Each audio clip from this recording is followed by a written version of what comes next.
Hello student, स्वागत है आप सभी का आपके अपने चैनल में। जैसा कि आप लोगों को पता है कि हम आपका एमए फर्स्ट ईयर के सोशियोलॉजी को पढ़ा रहे हैं आपको, एंड इस पर हमने फर्स्ट सेमेस्टर पर बहुत सारी वीडियोस बना दिया है। तो हम अब आज से मतलब इससे पहले ही हमने कुछ वीडियोस में आपके सेकंड सेमेस्टर का सिलेबस डिस्कस कर लिया है सभी पेपर्स का, एंड अब हम धीरे धीरे करके एक एक पेपर को पूरे अच्छे तरीके से कंप्लीट करवा रहे हैं। तो इसमें आज हम बात करने वाले हैं आपसे एमए फर्स्ट ईयर की सोशियोलॉजी के सेकेंड सेमेस्टर के पेपर नंबर 1 के यूनिट नंबर 1 के बारे में। एंड यूनिट नंबर 1 पर ऑलरेडी हमारा एक दिन वीडियो बन चुका है, तो आज हमारा डे 2 है। डे 1 की वीडियो ऑलरेडी अपलोडेड है, तो अगर आपने चैनल पर विजिट नहीं किया है या आपने वो वीडियो नहीं देखी है तो प्लीज़ चैनल पर विजिट करके आप वो वीडियोस देख सकते हैं। एंड आने वाली वीडियोस को आपको नोटिफिकेशन मिलता रहे, इसके लिए चैनल को सब्सक्राइब करके बेल आइकन जरूर हिट कर दें। तो ज़्यादा टाइम ना वेस्ट करते हुए चलिए स्टार्ट करते हैं। अपने दोस्तों में जरूर शेयर कीजिए जिससे कि उनकी भी हेल्प हो सके। तो देखो, पहले वीडियो में हमने आपका जो है यूनिट नंबर 1 से रिलेटेड, क्योंकि यूनिट नंबर 1 आपका मैक्स वेबर से रिलेटेड है, तो मैक्स वेबर से रिलेटेड 3 क्वेश्चंस हमने पिछले वीडियो में डिस्कस किया हुआ था। तो आज की वीडियो में हम 3 के आगे जो क्वेश्चंस आने वाले हैं वो डिस्कस करेंगे। जैसे कि आपके सामने 4th नंबर का क्वेश्चन कह रहा है आपसे, क्या मार्क्स के ऐतिहासिक भौतिकवाद का वर्णन करो।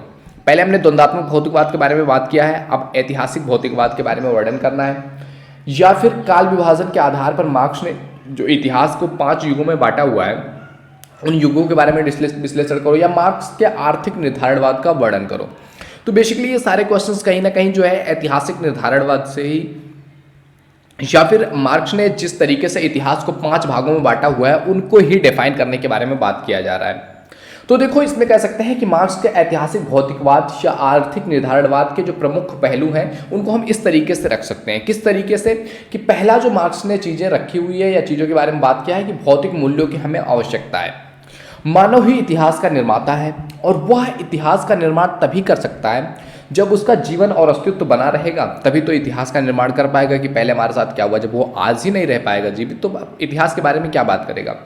तो मानव के अस्तित्व और जीवन के लिए ज़रूरी है कि उसे भोजन, वस्त्र और आवास की सुविधाएं प्राप्त हो, जिसे मार्क्स क्या कहते हैं, आवश्यक भौतिक मूल्य। यानी कि कुछ चीज़ें जो हमारे लाइफ के लिए बहुत इंपॉर्टेंट है, जैसे कि कहा गया है भोजन खाना चाहिए, वस्त्र चाहिए और रहने के लिए घर चाहिए, ये बेसिक नीड होती है। और उन्होंने कहा है कि भौतिक मूल्यों की आवश्यकता एक व्यक्ति को है अगर ऐतिहासिक निर्धारणवाद करना है तो।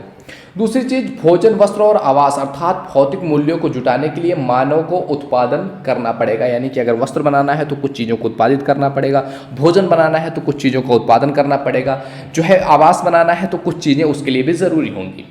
अब उत्पादन का कार्य जो है उत्पादन की प्रणाली पर निर्भर करता है। अब इस प्रणाली में जो है उत्पादन प्रणाली में हम उत्पादन के औजार हो गया, श्रम हो गया, उत्पादन शक्ति हो गया, स्किल्स हो गया, इन सभी चीज़ों को गिनते हैं।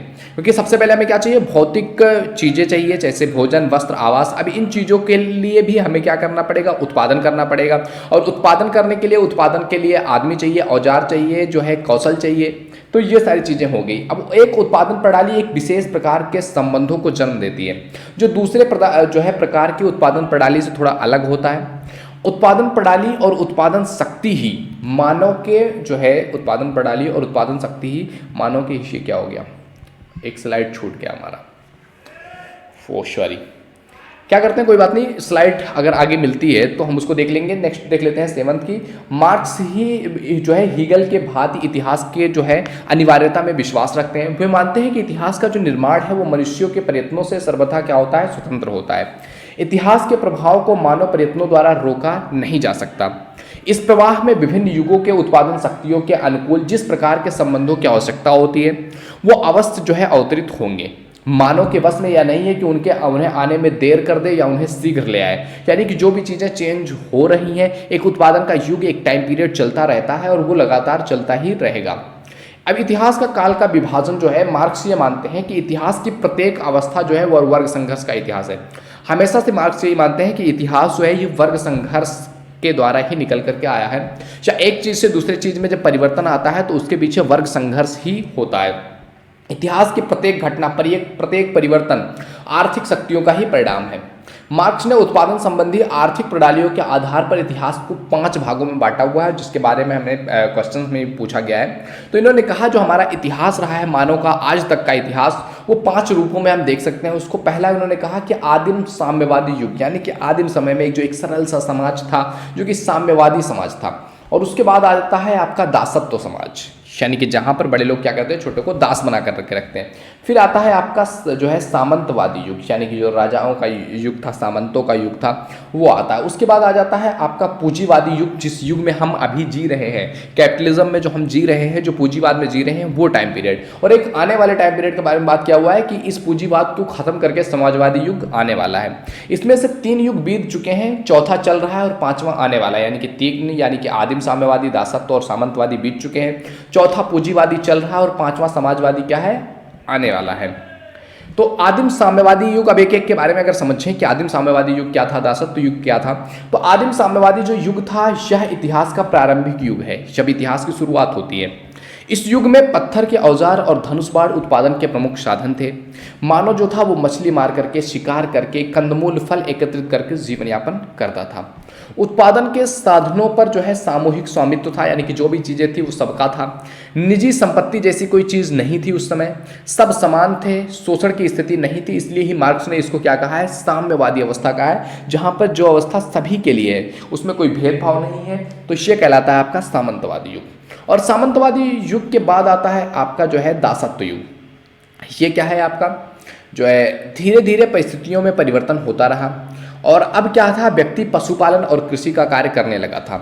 दस्तकारी का उदय हुआ, निजी संपत्ति के विचार ने जन्म लिया और श्रम विभाजन पनपा। यानी कि कहने का अर्थ है कि जब व्यक्ति ने कृषि करना स्टार्ट किया, पशु पालना स्टार्ट किया, तो उसने मतलब एक तरीके का माइंडसेट ये आ गया कि ये पशु मेरा है, ये जमीन मेरी है, ये कृषि का क्षेत्र मेरा है, इससे जो निकल करके आ रहा है मेरा। यानी कि जब एक निजी संपत्ति रखने की बात आने लगी, वो चीज पनपा। तो जिस व्यक्ति का भूमि और उत्पादन के साधनों पर अधिकार था, वो दूसरों को अपना दास बना करके उनसे बलपूर्वक काम कराने लगे। यानी कि जिन्होंने पहले जमीनों पर अधिकार कर लिया था, उन्होंने क्या किया, जो जिनके पास जमीन नहीं था उनको अपना दास बना करके बलपूर्वक उनसे काम कराने लगे। और इस प्रकार दासत्व युग में स्वतंत्रता और समानता क्या हो गई, समाप्त हो गई। समाज में स्वामी और दास 2 वर्गों में बंट गए। दासों का शोषण प्रारंभ हुआ और इससे क्या हुआ, एक वर्ग संघर्ष ने जन्म लिया। तीसरा आता है आपका सामंतवादी युग। इस युग में उत्पादन के साधनों पर राजाओं और सामंतों का अधिकार हो गया, यानी कि बड़े लेवल पर एक नेता उभर करके आया और जिसके अंडर में जो है सभी लोग रहने लगे, जिसको राजा कहा गया या फिर सामंत कह सकते हैं। विशेषता भूमि पर छोटे छोटे किसान, जिन्हें अर्धदास किसान कहा जाता था, सामंतों से भूमि लेकर के उस पर खेती करते थे। किसान दास तो ना थे, लेकिन उन पर कोई नियंत्रण जो है, कई नियंत्रण लाद दिए गए थे। यानी कि इस युग में जो किसान था वो दास तो नहीं था, गुलाम तो नहीं था, लेकिन खेतों में उनके काम करता था, उनके हिसाब से ही काम करना पड़ता था। तो बहुत सारे नियंत्रण उन पर काम करते थे। उन्हें सामंतों के यहाँ बेगारी में खेती करनी पड़ती थी और युद्ध के समय उनकी सेना में सिपाही के रूप में लड़ना पड़ता था। इन सब के बदले में सामंत उन्हें निर्वाह के लिए कुछ वेतन या भूमि दे देता था। और इस युग में शोषण जो था वो भयंकर लेवल पर था। अतः शोषक और शोषित वर्ग में क्या हुआ, निरंतर संघर्ष चलता रहा। और इसके बाद वर्ग संघर्ष के बाद जन्म लेता है पूंजीवादी युग। इस युग का प्रादुर्भाव जो था औद्योगिक क्रांति से शुरू हुआ, जिसने उत्पादन के साधनों में आमूलचूल परिवर्तन ला दिया। पूंजीपति उत्पादन के नवीन साधन जैसे कारखाने और मशीनों का स्वामी हो गया और श्रमिकों द्वारा उत्पादन का कार्य क्या क्या कराने लगा। उत्पादन बड़ी मात्रा में और बड़ी तेजी से होने लगा क्योंकि मशीनों ने काम करना स्टार्ट कर दिया। छोटे छोटे उद्योग धंधे नष्ट हो गए क्योंकि वे कारखानों से बने माल से जो है प्रतिस्पर्धा नहीं कर सकते थे। क्योंकि अभी देखो, अगर आप कोई मशीन कोई काम कर रहा है, उसके बदले में कोई आदमी उतना काम नहीं कर पाएगा, तो उससे प्रतिस्पर्धा नहीं कर पाते थे। अतः कुटीर उद्योगों में लगे व्यक्ति भी कारखानों में श्रमिकों के रूप में काम करने लगे, क्योंकि अपना खुद का काम करके उनको कुछ प्रॉफिट ही नहीं हो रहा था, क्योंकि उनके माल महंगे थे, कोई खरीदता ही नहीं था। तो उन्होंने क्या किया, श्रमिकों के रूप में काम करना स्टार्ट कर दिया। और इस प्रकार समाज की जो संपत्ति मुट्ठी भर पूंजीपतियों के हाथ में केंद्रित हो गई, क्योंकि उन्हीं के अंडर में अब काम करना है। तो उनके अंदर ही आप देखोगे दुनिया का 99% पैसा 1% लोगों के पास ही है दुनिया के। तो सारा पैसा क्या हुआ, पूंजीपतियों के पास केंद्रित होने लगा। समाज में पूंजीपति और श्रमिक जो है 2 अस्पष्ट वर्ग पनपे, जो अपने अपने हितों को लेकर के परस्पर क्या है, संघर्षरत हैं। इस युग में श्रमिकों का शोषण अन्य युगों से ज्यादा हुआ, तेजी से हुआ। पूंजीवादी व्यवस्था के अनुसार ही राज्य व्यवस्था, कला, नैतिकता, साहित्य और दर्शन में भी परिवर्तन आमूलचूल रूप में आया। तो ये जो पूंजीपति युग है, ये अभी चल रहा है टाइम पीरियड में। और अगला युग की कल्पना किया गया है कि आगे आने वाले टाइम में ये वर्ग संघर्ष के द्वारा पूंजीपति युग भी खत्म होगा, पूंजीवादी युग भी खत्म होगा और समाजवादी युग आएगा। पूंजीपतियों के शोषण को समाप्त करने के लिए श्रमिक वर्ग में चेतना आएगी। वो क्रांति करेंगे और पूंजीपतियों को उखाड़ फेंकेंगे। इस संघर्ष में श्रमिकों की ही विजय होगी। वे समाजवाद की स्थापना करेंगे और श्रमिकों का क्या होगा, अधिनायकत्व जो है वो कायम होगा। उत्पादन के साधनों पर राज्य का सामूहिक अधिकार होगा। तब शोषक और शोषित नहीं होंगे, वर्ग विहीन समाज की स्थापना होगी। और इस युग में व्यक्ति को अपनी योग्यता के अनुसार काम करना होगा और आवश्यकताओं के अनुसार उनको वस्तुएं मिलेंगी। यानी कि एक तरीके से जो आदिम समाज था, हमारा पुराना इतिहास, हम इतिहास जो जिनको बांटा हुआ है, प्राचीन साम्यवादी समाज, उसी की तरह का समाजवादी समाज के बारे में बात कर रहे हैं मार्क्स की। पूंजीपति युग के बाद वैसा ही टाइम पीरियड आने वाला है। तो इस तरीके से इन्होंने इतिहास को 5 वर्गों में बांटा। मार्क्स के समाज की अवस्था जो थी ये रूस, चीन और पूर्वी यूरोपीय देशों में ही आई है, शेष में नहीं। मार्क्स इतिहास की आर्थिक व्याख्या के आधार पर पूंजीपति का अंत और साम्यवाद के आगमन की संभावना व्यक्त करते हैं। वो कहते हैं कि प्रत्येक युग में कुछ ऐसे व्यक्ति होते हैं जिनके पास उत्पादन के साधन होते हैं और शेष लोग जो होते हैं वो साधन विहीन होते हैं। और इन दोनों वर्गों में सदैव संघर्ष होता रहा है, जो साम्यवादी युग में आकर के समाप्त हो जाएगा और एक वर्ग विहीन समाज की स्थापना होगी। मार्क्स ने वर्ग विहीन समाज के बारे में लगातार जगहों पर बात किया हुआ है कि एक ऐसा समाज आएगा जहां पर वर्ग नहीं होगा, वर्ग विहीन समाज की स्थापना होगी। मार्क्स की भौतिकवादी जो आर्थिक व्याख्या है उसकी आलोचनाएं भी कई बार किया गया है, बहुत सारी जगहों पर बहुत सारी चीज़ों को लेकर के इसकी आलोचना भी किया गया है। इसमें सबसे पहली चीज़ आती है आर्थिक तत्व पर अत्यधिक और अनावश्यक बल देने के लिए, कि मार्क्स ने सामाजिक, राजनीतिक, सांस्कृतिक, वैधानिक ढांचे में जो भी परिवर्तन आया है ना, इन सभी को ले जाकर के आर्थिक तत्वों को उत्तरदायी बना दिया है और उसकी अतिशयोक्ति कर दिया है कि दुनिया में जो भी चेंज हुआ है ना वो केवल पैसे के आधार पर, आर्थिक स्थिति के आधार पर, फाइनेंशियल जो है डेफिनेशन के आधार पर उन्होंने बता दिया है कि केवल पैसे से ही सारी चीज़ें बदली हैं। उन्होंने भौगोलिक, जनसंख्यात्मक, सामाजिक तत्वों की अवहेलना की है, जबकि इन सभी चीज़ों का कहीं ना कहीं समाज में परिवर्तन लाने में बहुत महत्वपूर्ण हाथ रहता है कि जनसंख्या कैसी है, भूगोल कैसा है, वहाँ का सामाजिक तत्व कैसा है, ये सारी चीज़ें भी परिवर्तन लाने में महत्वपूर्ण भूमिका निभाती हैं। और इन सभी को नेग्लेक्ट करके जो है मार्क्स ने केवल जो है पैसे के बारे में बात किया हुआ है, जो कि इस टाइम पीरियड के लिए तो समझ में आता है कि इस टाइम पीरियड पे जो भी चीज़ें हैं वो पैसे से रिलेट कर पा रही है, लेकिन पिछले समाजों में ये चीज़ें नहीं थी उस लेवल पर। तो इस आधार पर उनकी जो है आलोचना किया गया। दूसरा आलोचना किया गया आर्थिक आधार पर सभी ऐतिहासिक घटनाओं की व्याख्या असंभव है। मार्क्स ने जितनी भी ऐतिहासिक घटनाएं हुई हैं उन सभी की व्याख्या आर्थिक तत्वों के आधार पर किया है, किंतु यह उचित नहीं है। गौतम बुद्ध का संन्यास, कैसे आप इसको आर्थिक स्थिति में डिफाइन कर दो कि गौतम बुद्ध ने आर्थिक स्थिति की वजह से मतलब संन्यास लिया था। एक व्यक्ति को अगर पैसा चाहिए, वो पूरा राजपाट छोड़ करके, गौतम बुद्ध अपना राजा के बेटे थे, पूरा राज्य छोड़ करके चले आते हैं। मराठाओं का पतन हो गया, भारत का विभाजन हो गया, अरब इजराइल युद्ध हो गया, पद्मिनी का जौहर हो गया। इन घटनाओं को आर्थिक व्याख्या कैसे करोगे आप, कैसे कर सकते हो इन चीज़ों की व्याख्या? राज्य छोड़ देना, एक पैसे के लिए लोग मरते हैं, पूरा राज्य छोड़ करके चले आना, आप इसको आर्थिक रूप में कैसे डिफाइन कर पाओगे? तो कुछ चीज़ें हैं जिनको हम आर्थिक रूप में डिफाइन नहीं कर सकते हैं। और तीसरा है संयोग के तत्व की उपेक्षा। मार्क्स ने इतिहास की अपनी व्याख्या में संयोग के तत्व को भुला दिया है। यदि जयचंद्र ने पृथ्वीराज चौहान से द्वेष में आकर के गोरी को भारत पर आक्रमण करने के लिए आमंत्रित ना किया होता तो भारत का इतिहास कुछ और ही होता। ओके, यदि 1917 में जो है जर्मन सरकार लेनिन के रूप में लौटने की अनुमति दे देती तो शायद रूस में जार का शासन आज भी चल रहा होता। यदि इंग्लैंड की महारानी एलिजाबेथ प्रथम ने विवाह किया होता तो उससे संतान होती तो इंग्लैंड का एकीकरण नहीं हो पाता। तो बहुत सारी चीजें हैं जो नहीं हुई, या जो चीज हुई इस वजह से इतिहास में वो चीज आया। तो आप संयोग को उपेक्षित नहीं कर सकते हैं। कुछ चीजें, कुछ संयोग हुआ जिसकी वजह से ये चीजें हैं। इतिहास के कालक्रम को अनुपयुक्त बताया गया। मार्क्स ने मानव इतिहास को 5 युगों में बांटा है और उनके इस क्रम में कई विद्वान सहमत नहीं हैं। वे पूंजीवाद के बाद साम्यवादी युग आने की बात कहते हैं, किंतु रूस और चीन में जहां साम्यवाद है वह उस प्रकार के पूंजीवाद युग के बाद नहीं आया है जिसकी कल्पना मार्क्स ने किया है। ये दोनों ही कृषि प्रधान देश थे, ना कि औद्योगिक दृष्टि से पूर्ण विकसित देश थे। फिर वहां पर साम्यवाद जो आया हुआ है वो पूंजीवाद के बाद नहीं आया हुआ है। तो इस तरीके से जो क्रम बता रहे हैं मार्क्स, वैसा नहीं होना चाहिए।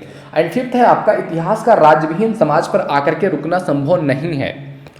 मार्क्स का यह कहना भी अनुपयुक्त है कि इतिहास का विकास जो है वो राज्यहीन समाज के निर्माण पर रुक जाएगा। जैसा मार्क्स कहते हैं कि एक टाइम ऐसा आएगा जब वर्गविहीन समाज होगा, राज्यविहीन समाज होगा, सभी शोषित और शोषक जो है सभी एक साथ होंगे और सभी का जो है समान रूप से अधिकार होगा। तो इस चीज़ पर आकर के जो मार्क्स ने कहा है कि इस चीज़ पर आकर के परिवर्तन रुक जाएगा और ऐसे ही हमेशा बना रहेगा, तो इस चीज़ पर इन्होंने लोग आलोचना करते हुए कहते हैं कि ऐसा नहीं हो सकता है। परिवर्तन तो मनुष्य का नियम है, प्रकृति का नियम है, जिससे द्वंद्ववाद के कारण अन्य बदले उसी आधार पर ये युग भी जरूर बदलेगा। किंतु मार्क्स ने इसका कहीं भी उल्लेख नहीं किया हुआ है कि साम्यवादी युग के बाद भी कोई युग आ सकता है। 6 नंबर है कि मार्क्स का यह कहना भी अनुपयुक्त है कि आर्थिक शक्ति के द्वारा ही राजनीतिक शक्ति प्राप्त होती है, जबकि स्थितियां इसके विपरीत भी देखा जाता है। कई बार पॉलिटिकल पावर में होते हैं, आर्थिक स्थिति आपकी मजबूत नहीं होती, फिर भी आप पॉलिटिकल लोगों की चाहत की वजह से आगे बढ़ जाते हैं। तो इस तरीके से हमने ऐतिहासिक जो कालक्रम उन्होंने डिसाइड किया और किस तरीके से उन्होंने इतिहास को देखा हुआ है, इन चीज़ों पर हमने 4th क्वेश्चन में डिस्कस किया हुआ है। अब आइए बढ़ते हैं अगले क्वेश्चन की तरफ। 5th नंबर क्वेश्चन है आपका कि मार्क्स के ऐतिहासिक भौतिकवाद में सार या निहितार्थ का वर्णन करो। कि मार्क्स के ऐतिहासिक जो भौतिकवाद है इसका सार क्या है। तो देखो, मार्क्स ने जो ऐतिहासिक भौतिकवाद के बारे में बात किया हुआ है उसमें जीवन और जीवित रहने के लिए आवश्यक जो है भौतिक वस्तुओं या मूल्यों के उत्पादन और पुनः उत्पादन पर ऐतिहासिक विकास को निर्भर करता है। अर्थात जो समस्त इतिहास या समाज के मूल में 2 बातें हैं। जीवित रहने के साधन चाहिए मनुष्य को, जैसे कि भोजन, वस्त्र और मकान, और इनका उत्पादन। दूसरा, बच्चों का उत्पादन, ताकि मृत और अशक्त व्यक्तियों के रिक्त स्थानों की पूर्ति करके समाज की निरंतरता को संभव बनाया जा सके। यानी कि जो बेसिक नीड्स हैं वो पूरी होनी चाहिए और एक जो साइकिल है वो चलता रहना चाहिए, क्योंकि मनुष्यता बनी रहे। और इसके लिए जो बताया गया है कि बच्चों का उत्पादन मतलब सेक्सुअल इंटीमेशन है जिस होता रहे, जिससे कि मतलब क्या हो, समाज चलता रहे, निरंतरता बनी रहे। दूसरी चीज़ कि मानव अस्तित्व के लिए सबसे आवश्यक चीज़ यह है कि मनुष्य क्या है, जीवित रहे। अगर मनुष्य जीवित ही नहीं रहेगा तो मानव का अस्तित्व कैसे रहेगा, तब कहीं वह इतिहास का निर्माण कर पाएगा। और जीवित रहने के लिए भोजन, कपड़ा और निवास, इन चीज़ों की आवश्यकता सबसे पहले होती है। तो अतः स्पष्ट है कि सर्वप्रथम ऐतिहासिक कार्य उन साधनों का उत्पादन जिससे कि भोजन, वस्त्र और निवास आदि की समस्या जो आवश्यकताएं हैं उनकी पूर्ति हो सके। अर्थात स्वयं जो है भौतिक जीवन का उत्पादन ही सबसे पहले ऐतिहासिक कार्य है। सबसे पहले अगर आपको इतिहास को जानना है तो मनुष्य जीवित रहना जरूरी है। वास्तव में यही एक ऐसा ऐतिहासिक कार्य है जो कि हजारों वर्ष पहले की भांति आज भी मानव जीवन को बनाए रखने के लिए परम आवश्यक है। अर्थात समस्त इतिहास की एक बुनियादी शर्त है, मनुष्य को सर्वप्रथम खाने पीने की, रहने और पहनने की चीज़ें चाहिए। उसके पश्चात ही वो कहीं जाकर के राजनीति, धर्म, कला, आदर्श आदि के बारे में सोचता है। अभी आप देखो कि दुनिया में बहुत सारे ऐसे लोग हैं जिनको उनकी बेसिक नीड, भोजन हो गया, वस्त्र हो गया, घर नहीं मिल रहा है, आवास नहीं मिल रहा है। उनकी लाइफ का 90 या 100% गोल यही है कि उनको बस ये चीज़ें मिलती रहे, क्योंकि जब तक ये चीज़ें बेसिक नीड्स पूरी नहीं होंगी आप इससे आगे सोच भी नहीं सकते हो, क्योंकि आपकी पूरी लाइफ इसी में चली जाएगी कि आप अपनी बेसिक नीड्स पूरी कर सको। नेक्स्ट चीज़ है कि इस कारण एक समय विशेष में जीवित रहने के लिए भौतिक साधनों को जिस सीमा तक हम प्राप्त कर लेते हैं वही वह आधार है जिस पर सरकार, कानून, कला, धर्म ये चीज़ें आधारित होती हैं। और दूसरे शब्दों में अगर कहें कि उत्पादन प्रणाली वो समाज के संगठन और उसकी विभिन्न जो है संस्थाओं, या संक्षेप में कहें तो ऐतिहासिक घटनाओं का क्या करती है, निर्धारण करती है। कहीं ना कहीं इतिहास के सभी प्रमुख जो परिवर्तन हैं ये उत्पादन प्रणाली में परिवर्तन के कारण ही आए हुए हैं। विभिन्न सामाजिक वर्गों की प्रकृति या पद, लोगों के धार्मिक विश्वास, नैतिक आदर्श, कला, साहित्य और राजनीतिक संस्थाएं भी उत्पादन प्रणाली के कारण ही बदली हैं। अतः स्पष्ट है कि इतिहास का विकास विचार, आत्मा, आदर्श पर आधारित नहीं है, बल्कि इसका वास्तविक आधार जो है वो समाज का आर्थिक जीवन, उत्पादन शक्ति और प्रणाली से जुड़ा हुआ है। नेक्स्ट बात करें तो इस प्रकार भौतिक मूल्यों के उत्पादन की क्रिया सबसे आधारभूत है, सबसे प्रथम, सबसे अधिक आवश्यक है और सबसे अधिक सामान्य ऐतिहासिक घटना है।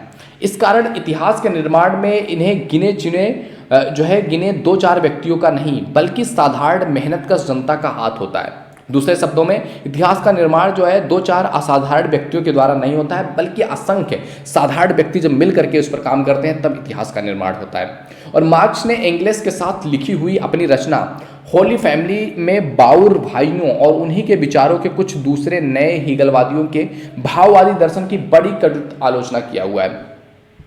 जो बाउर भाइयों और उनके सह विचारों का विश्वास था कि केवल कुछ गिने चुने व्यक्ति ही इतिहास का निर्माण करने की क्षमता रखते हैं। और मार्क्स ने इसे मनोगत भाववादी दर्शन की आलोचना करते हुए ऐतिहासिक भौतिकवाद में एक बुनियादी सूत्र के रूप में जो है ये विचार पेश किया कि इतिहास का वास्तविक निर्माता जो है वो वीर नायक नहीं बल्कि साधारण जनता ही होती है। उन्होंने यह प्रमाणित करके दिखाया है कि समय बीतने के साथ साथ जनता का एकाधिकार भाग जो है ऐतिहासिक प्रक्रिया में एक चेतनाशील तत्व की भांति हाथ बटाता है। जैसा कि ऊपर कहा गया है कि मार्क्स जो है वो हीगल के इतिहास संबंधी आदर्शवादी विचारों से सहमत नहीं है। केवल विचार के आत्म विकास के आधार पर ही इतिहास जो है कदापि नहीं लिखा जा सकता है, कदापि उसकी विवेचना नहीं हो सकती है। इसका वास्तविक जो आधार है वो भौतिक उत्पादन प्रणाली है। इसीलिए मार्क्स हीगल के कानून संबंधी दर्शन से सहमत नहीं है और इस संबंध में अपने अध्ययन से उन्होंने जो निष्कर्ष निकाले हैं उन्हें बाद में अपनी पुस्तक अर्थशास्त्र की समीक्षा का जो है एक जो है प्रयत्न की प्रस्तावना मिलती है और उनमें समझ में आता है चीज़ें। जो है उन्होंने लिखा कि मेरी छानबीन का परिणाम यह निकला कि कानून संबंधी और राज्य के विभिन्न रूपों को ना तो अपने आप में अलग अलग समझा जा सकता है और ना मानव मस्तिष्क के तथाकथित सामान्य विकास की दृष्टि से इसको समझा जा सकता है। उनकी जड़ें तो जीवन की भौतिक परिस्थितियों में ही रहती हैं। ये भौतिक परिस्थितियाँ भौतिक मूल्यों के उत्पादन प्रणाली द्वारा ही निश्चित होती हैं और समस्त इतिहास की घटना जो है वो घटनाओं के विकास का रहस्य इसी में छुपा हुआ है कि जिस तरह की भौतिक प्रणालियों में हम रहते हैं, जिस तरह की भौतिक व्यवस्थाएं हमें मिलती हैं, जिस तरह के भौतिक उत्पादन में चेंजेज होते हैं, हमारा समाज, हमारा इतिहास उसी रूप में चेंज होता रहा है। अतः मार्क्स के अनुसार जो है इतिहास का अध्ययन हमें इसी सत्य की पूर्णता में ध्यान रखते हुए करना चाहिए कि न केवल कोरी घटनाओं के एक जो है संलग्न मात्र से इतिहास जो है वो विशिष्ट महत्वपूर्ण घटनाओं, संवत, तारीख और स्थान के नाम तथा राजा महाराजा, रानी महारानी व सेनापतियों के कारनामों से भरपूर संग्रह मात्र नहीं है। केवल उन्हीं का अध्ययन करने पर जो है इतिहास कदापि जो है विज्ञान नहीं हो सकता।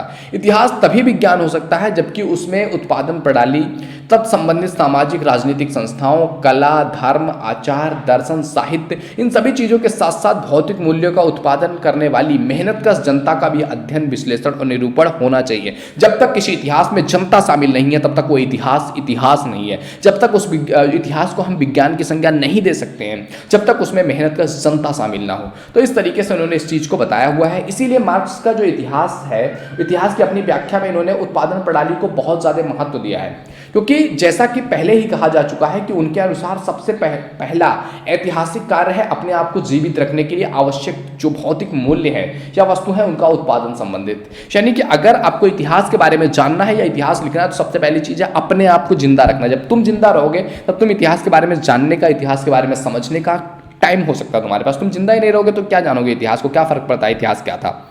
तो इतिहास का निर्माण बाद की बात है। पहले व्यक्ति को क्या चाहिए? भोजन, वस्त्र और निवास के लिए स्थान चाहिए और उन आवश्यकताओं की पूर्ति का प्रयत्न वो सबसे पहले करता है।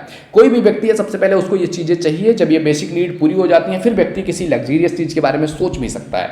और यही मानव इतिहास का आदि या सबसे पहला काम है, आधारभूत घटना है। और ये कार्य इतिहास के बनने से बहुत पहले से शुरू हो गया है और उस दिन तक रहेगा जब तक मानव का अस्तित्व इस धरती पर रहेगा। इसीलिए मार्क्स का झुकाव जल्द से जल्द जो है स्वर्ग की आलोचना को धरती की आलोचना में बदल देना चाहिए। ओके, तो इस तरीके से जो है मार्क्स ने जो है अपने इतिहास के बारे में वर्णन किया हुआ है और ऐतिहासिक भौतिकवाद का उन्होंने बताया हुआ है कि ये इसका मतलब है। ऐतिहासिक भौतिकवाद के बारे में इन्होंने क्यों ये चीज़ बात किया हुआ है, ये इसका मतलब है और इस चीज़ को इन्होंने दर्शाया हुआ है। अब बात करें अगले क्वेश्चन की तरफ, 6 नंबर का क्वेश्चन कि पूंजीवादी समाज का मार्क्सवादी आलोचना का मत क्या है, उसको वर्णन करो। कि पूंजीवादी समाज का जो है मार्क्स आलोचना क्यों करते हैं। तो देखो पिछली वीडियो में हमने 3 क्वेश्चन डिस्कस किया हुआ था, तो इस वीडियो में अभी 3 क्वेश्चन डिस्कस करेंगे। थोड़ा वीडियो लंबा हो रहा है लेकिन थोड़ा सा एडजस्ट कीजिए क्योंकि चीज़ें आपको एक एक चीज़ समझ में आ रही है। इफ़ यू वांट आप स्क्रीनशॉट भी ले सकते हो इसका, जिससे कि आपको चीज़ें अगर आप पढ़ना चाहते हो तो आप चीज़ों को अच्छे तरीके से पढ़ भी सकते हो। बहुत सारे लोगों ने मेरे से कहा हुआ है कि सर हमें सीरीज नहीं मिल रहा है, तो आप हमारे साथ जुड़ जाइए। आपको सेमेस्टर वाइज एक एक चीज़ें हम आपको पढ़ा रहे हैं, समझा रहे हैं। एक भी क्वेश्चन आपका छोड़ेंगे नहीं। अगर इसमें 50 क्वेश्चन आ रहे हैं एक अध्याय से तो हम 50 क्वेश्चन आपके लिए पढ़ाएंगे, चाहे उसमें 10 दिन लगे, 15 दिन लगे, 20 दिन लगे, दैट डजंट मैटर। ओके, तो आपको जस्ट वीडियो के साथ जुड़ना है। तो अब बात करते हैं पूंजीवादी समाज की मार्क्सवादी आलोचनात्मक मत क्या है, इसका वर्णन करें। तो मार्क्सवादी संपूर्ण विचारधारा वो है पूंजीवाद के विरुद्ध है।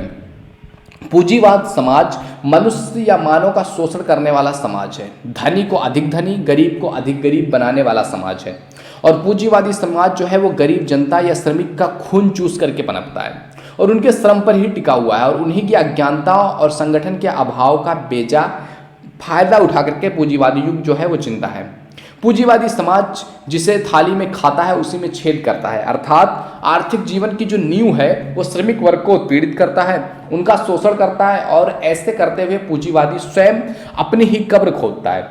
दूसरे शब्दों में अगर कहा जाए तो पूंजीवादी समाज जो है वो चिरस्थायी नहीं हो सकता है, वह अपने पतन को स्वयं ही आमंत्रित करता है। पूंजीवादी समाज का पतन जो है अवश्यंभावी है, यानी कि अवश्य रूप से होने वाला ही है। और पूंजीवाद का समाज के संबंध में मार्क्सवादी का आलोचनात्मक मत भी यही है कि पूंजीवादी जो है वो जितना ज़्यादा श्रमिकों को दबाएगा उतना ज़्यादा ये आक्रोश आएगा, और ये आक्रोश जितना बढ़ता रहेगा पूंजीवादी समाज का पतन उतना ही नज़दीक है। तो मार्क्सवादी आलोचना का मत भी का यही सार तत्व है कि एक दिन ऐसा आएगा कि पूंजीवादी युग खत्म होगा और समाजवादी युग की स्थापना होगी। अब पूंजीवादी समाज का जो उद्भव है वो सामंतवादी समाज के अंत में होने से हुआ है, और उसका कारण जो है वो उत्पादन के साधनों में परिवर्तन होना था।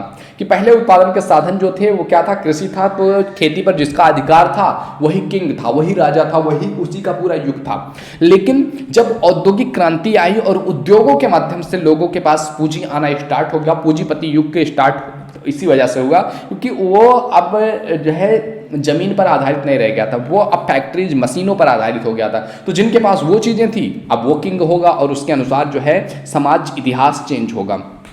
सामंतवादी युग में भूमि ही उत्पादन का सबसे महत्वपूर्ण साधन था, लेकिन जब मशीनों का आविष्कार हुआ तो उत्पादन का प्रमुख साधन मशीन और मशीनों से चलने वाले मिल और कारखाने हो गए। और उत्पादन के इन साधनों का अधिकार उन्हीं लोगों का हो सकता है जिनके पास बड़ी बड़ी और कीमती मशीनें खरीदने या मिल खरीद करके कारखानों को स्थापित करने के लिए पूंजी होगी।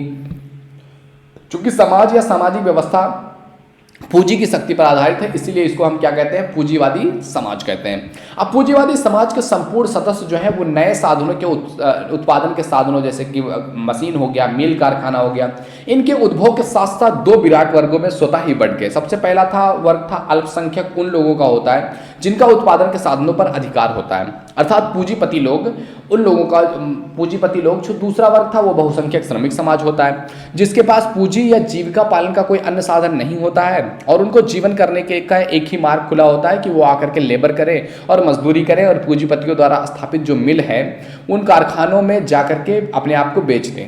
मतलब क्या है कि जब ये उत्पादन का साधन होगा तो कुछ लोगों के पास ही पूंजी होती है, सबके पास पूंजी नहीं होती है, तो पूंजीपति वर्ग बहुत छोटा होगा और जो श्रमिक वर्ग होगा वो बहुत बड़ा होगा। और इस तरीके से दो वर्गों में ये विभाजन होते हैं, लेकिन बड़ा होने के बाद भी पूंजीपति जो है श्रमिक वर्ग है उनके पास पूंजी नहीं है और पूंजी के पास पावर है, अर्थात अपने श्रम से उत्पादन कार्य में सक्रिय भाग लेते हैं और उसके बदले उनको वेतन मिलता है जिससे वो अपने और अपने परिवार और आश्रितों का क्या करते हैं, ख्याल रखते हैं, उनको जीवित रखते हैं। और यह वेतन कितना होगा इसका निर्धारण जो है ये श्रमिक का जो है नहीं बल्कि पूंजीपति करता है, यानी कि जो वो मेहनत कर रहे हैं वो कितना मेहनत है और किस लेवल का उनको जो है सैलरी मिलनी चाहिए डिसाइड कौन करेगा, पूंजीपति करेगा, श्रमिक नहीं कर पाता है।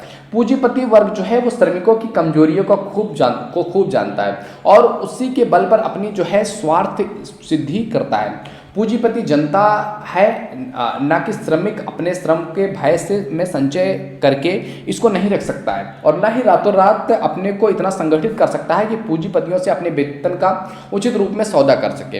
अतः क्या होता है कि पूंजीपति श्रमिक से खून कस करके मेहनत करवा लेता है और उसके बदले उन्हें नाम मात्र का वेतन देता है। और भी स्पष्ट रूप में श्रमिक अपने श्रम से जितना मूल्य उत्पन्न करता है उसका उचित हिस्सा श्रमिकों को वेतन के रूप में नहीं मिलता है, वरन उसका एक बहुत छोटा सा भाग श्रमिकों को दे करके अधिकांश भाग जो है पूंजीपति स्वयं हड़प लेता है। और इस प्रकार मनुष्य ही क्या कर रहा है, मनुष्य का शोषण कर रहा है। यानी कि जो वैल्यू एक व्यक्ति एक श्रमिक जाकर के एक कंपनी में दे रहा है वो कंपनी का ओनर उससे जितना लाभ उठा रहा है ना, उस जो लाभ है उसका लाभांश अपने कर्मचारियों में नहीं बांटता है, वो खुद रख लेता है। कर्मचारियों को एक मात्र हिस्सा थोड़ा सा मतलब वेतन के रूप में देता है जो कि उनके लिए पर्याप्त नहीं है। तो उपरोक्त परिस्थितियों का परिणाम यह होता है कि अधिकाधिक जो पूंजीपतियां हैं उनकी तिजोरियों में इकट्ठी होती रहती है, जितनी भी पूंजी है ज़्यादा से ज़्यादा वो पूंजीपतियों की तिजोरियों में भरती रहती है, अर्थात जो धनवान है वो और धनी बनता है और जो लोग अपना खून पसीना एक करके धन को उत्पन्न करते हैं जिनका कि वास्तव में उस धन पर अधिकार होना चाहिए वह क्रमशः निर्धनता के निम्नतर से निम्नतर स्तर पर जाते रहते हैं।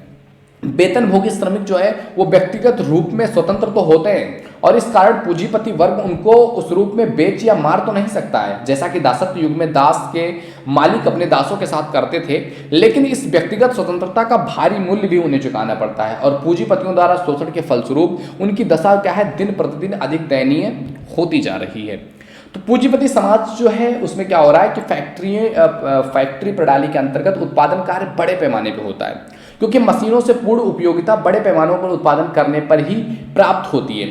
मशीनों द्वारा बड़े पैमाने पर उत्पादन होने से दो दुष्परिणाम सामने आते हैं। पहला तो ये कि मशीन स्वयं ही श्रमिकों के रोजगार से निकाल फेंकती है, यानी कि जितनी ज़्यादा मशीनें आ रही हैं फैक्ट्रीज में या अलग अलग जगहों पर, जो रोजगार करने वाले श्रमिकों का काम करना स्टार्ट कर देते हैं तो श्रमिकों को लोग बाहर फेंक देते हैं, क्योंकि मशीनें श्रमिकों से ज़्यादा काम करती हैं।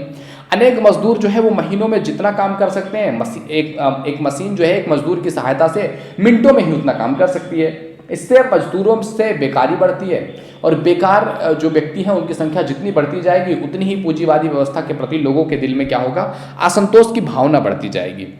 और दूसरा है कि उत्पादन बड़े पैमाने पे होने के कारण बहुधा जो है अति उत्पादन की स्थिति उत्पन्न हो जाती है, मतलब अति हो जाता है किसी चीज़ का उत्पादन, जिसके फलस्वरूप क्या होता है, व्यापार में मंदी का चक्र आ जाता है और इस मंदी से न केवल बेकारों की संख्या बढ़ती है बल्कि कम हैसियत वाले पूंजीपति या छोटे मिल मालिकों के व्यापार में काफ़ी हानि होती है और वे अपनी पूंजी की शक्तियों को खो करके श्रमिक वर्ग में आ जाते हैं। इससे एक और श्रमिक वर्ग की सदस्यता बढ़ती है तो दूसरी ओर कम हैसियत वालों को घाटा होने पर अपनी पूंजी का अधिकाधिक जो है वो अल्पसंख्यक पूंजीपतियों के पास इकट्ठा होती है। साथ ही मंदी काल में जो है मजदूरों का वेतन भी कम कर दिया जाता है। अभी आपने कोविड का टाइम पीरियड देखा था जहां पर लोग के पास पैसा नहीं था और इस टाइम पीरियड पर जो बड़े बड़ी कंपनीज थे उन्होंने क्या किया, अपने जो एम्प्लॉयज थे उनकी सैलरी आधी कर दी, जबकि जिस समय पर उनके कर्मचारियों को उनकी आवश्यकता थी उस टाइम पर उन्होंने हाथ छोड़ दिया और कहा कि तुम्हारी सैलरी आधा करेंगे, काम करना है करो, नहीं करना है जाओ, जिससे कि उनकी क्रय शक्ति घटती है और वो अपनी प्राथमिक आवश्यकताओं की पूर्ति भी नहीं कर पाते हैं, जिसके फलस्वरूप जो है श्रमिकों में असंतोष की भावना पनपती है और इससे वर्ग संघर्ष जो है और उग्र रूप लेता है और समाज में पूंजीपति और पूंजीहीनों के दो वर्ग स्पष्ट रूप में आमने सामने देखने को मिलते हैं और अपने अपने स्वार्थों को लेकर के संघर्ष के लिए खड़े होते हुए भी दिख जाते हैं। तो अतः इन चीज़ों से स्पष्ट होता है कि जो पूंजीवादी व्यवस्था है ऐसे अनेक कई सारे आंतरिक विरोध क्रियाशील होते हैं, जिसके कारण पूंजीपतियों के विरुद्ध क्या होता है, श्रमिकों की क्रांति और उसके फलस्वरूप पूंजीवादी का जो विनाश है वो अवश्यम भाई है। यानी कि एक दिन ऐसा आएगा जब यह आक्रोश एक लिमिट जो है उसको क्रॉस कर जाएगा और श्रमिक वर्ग पूंजीपति वर्ग को पूरी तरह से खत्म कर देंगे। इस प्रकार पूंजीवादी समाज की ऐतिहासिक यात्रा छोटे पैमाने के संगठन से प्रारंभ होकर के बड़े संगठन पर पहुंच करके समाप्त हो जाएगी। इसका जो प्रारंभ है वो मजदूरों के शोषण से होता है, परंतु इसका जो अंत है वो स्वयं जो है पूंजीपतियों का विनाश से होगा। उसका प्रारंभ उज्जवल आशाओं से होता है पर इसका अंत होगा वो अंधकार से भी अधिक अंधकारमय होगा। और इस प्रक्रिया को भी मार्क्स ने अपने जो है आवेगमय और शक्तिशाली शब्दों में इस प्रकार से व्यक्त किया हुआ है कि जैसे ही परिवर्तन की यह प्रक्रिया पुराने समाज को ऊपर से नीचे तक पर्याप्त जो है रूप में कर लेती है, जैसे ही श्रमिक सर्वहारा का रूप धारण कर लेता है और उसके श्रम के साधन पूंजी में परिवर्तित हो जाते हैं, जैसे ही पूंजीवादी जो है उत्पादन की परिस्थिति में अपने स्वयं के पैरों पर खड़ी हो जाती है, वैसे ही श्रम का अतिरिक्त समाजीकरण और भूमि और उत्पादन के अन्य साधनों का समाज के लिए उपयुक्त और इसलिए सामूहिक उत्पादन के साधनों में परिवर्तन और साथ ही जो है संपत्तिधारियों का स्वामित्व हरण का एक नया रूप धारण कर लेता है। और अब जिसका स्वामित्व हरण होना है वह अपने लिए काम करने वाला श्रमिक नहीं बल्कि बहुत से श्रमिकों का शोषण करने वाला पूंजीपति है। स्वामित्व हरण का यह कार्य स्वयं पूंजीवादी जो है उत्पादन प्रक्रिया में अंतर्निहित नियम जो है उसकी क्रियाशीलता अर्थात पूंजी के केंद्रीकरण के कारण ही घटित होगा और एक पूंजीपति हमेशा बहुतों को मारता है। तो इन चीज़ों के कारण ही क्या होगा कि अब धीरे धीरे क्या होगा, जब क्योंकि देखो पूंजीपति जो है लिमिटेड होते चले जा रहे हैं, पूंजियाँ जो है कुछ लिमिटेड लोगों के पास ही होती चली जा रही हैं, जिससे एक टाइम आने वाला है जिसमें एक ऐसा आक्रोश आएगा जिसमें श्रमिक वर्ग जो होगा ना वो आक्रोश से भर जाएगा और पूंजीपतियों को खत्म करने के बारे में सोचने लगेगा। और जिस दिन ऐसा हुआ उस दिन पूंजीवादी युग पूरी तरह से समाप्त होगा और ऐसा मार्क्स का मानना है कि आगे आने वाला टाइम पीरियड समाजवाद वाला होने वाला है जहाँ पर पूंजीपतियों को पूरी तरह से खत्म कर दिया जाएगा। तो ये था दोस्त आज का हमारा वीडियो। आज के वीडियो में हमने 3 क्वेश्चंस और पढ़े, 4th, 5th and 6th। I hope video तुम्हें पसंद आया होगा। वीडियो पसंद आया तो लाइक जरूर कर दीजिए, चैनल पर नए हो तो सब्सक्राइब के बेल आइकन जरूर हिट कर दो। आने वाली वीडियोस आपको मिलती रहे इसके लिए सब्सक्राइब के बेल आइकन जरूर हिट करना, नोटिफिकेशन आपको मिलता रहेगा जिससे कि आपकी एक भी क्लास मिस नहीं होगी। एंड मैं इन क्लासेज को सीक्वेंस में कर दूंगा जिससे कि आप जो है चैनल की प्लेलिस्ट में जाकर के भी चीज़ों को पढ़ सकते हैं। ओके मेरे दोस्त, तो मिलते हैं आपसे अगले वीडियो में। तब तक के लिए जय हिंद, जय Bharat, thank you, bye bye.